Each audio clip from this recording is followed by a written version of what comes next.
Shalom, perkenalkan nama saya Bartolomeus Joyce Matui, NIM 23010103037, Prodi Manajemen Pendidikan Kristen, mata kuliah Sejarah Pemikiran Kristen. Baik, kali ini saya akan membawakan materi Menuju Kematangan Part 2 dengan dosen pengampu Munir Davis Pinontoan, MPD. Menuju Kematangan Pendidikan Agama Kristen 2. Kita membahas dua pembagian pertama, menuju kematangan pendidikan agama Kristen, yang diprakarsai secara pribadi dan oleh sinode atau denominasi di Amerika Serikat.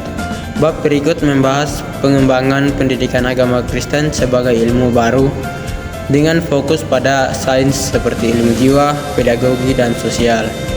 Menyelidiki pendirian Asosiasi Pendidikan Agama Kristen pada 1903 dan sumbangan seperti Toko, John Dewey, George Albert Shaw, dan Harrison S. Elliot.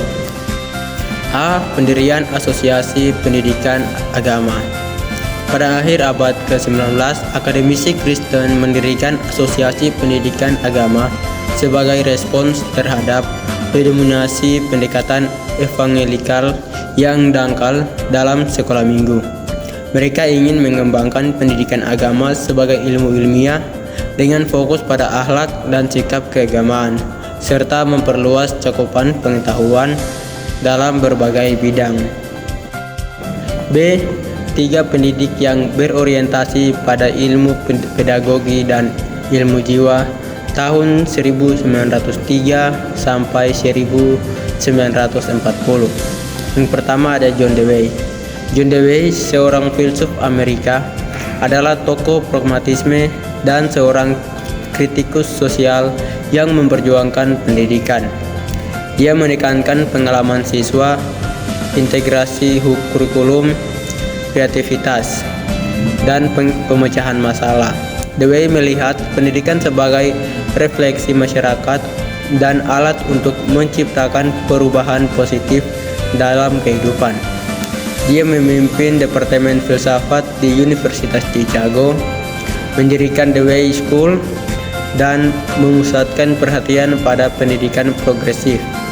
Dewey menolak agama dan menekankan pentingnya guru dalam menciptakan pengalaman pembelajaran yang dinamis. Yang kedua ada George Albert Shaw.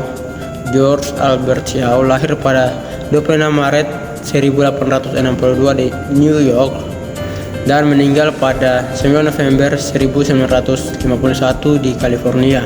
Ia menjadi dosen filsafat di Universitas Southern California setelah menikah dengan Sarah Knowlton.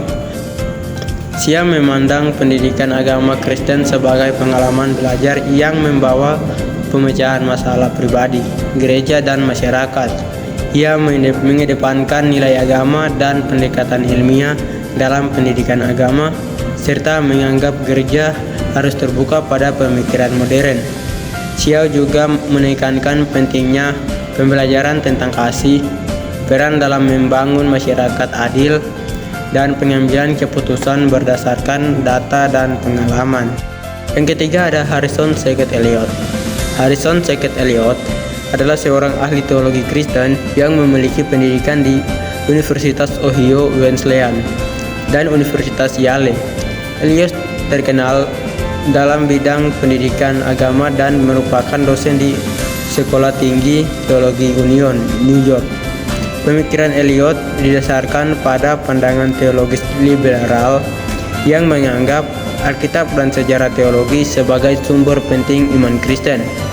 Ia menekankan pentingnya menjaga hubungan dengan Allah serta menolak pandangan dosa sebagai pemberontakan terhadap Allah. Dalam pendidikan agama, Elliot mendorong model pembelajaran saling belajar antara generasi yang lebih muda dan lebih berpengalaman. Metode pengajaran Elliot menggabungkan pemikiran ilmiah dan perspektif iman Kristen.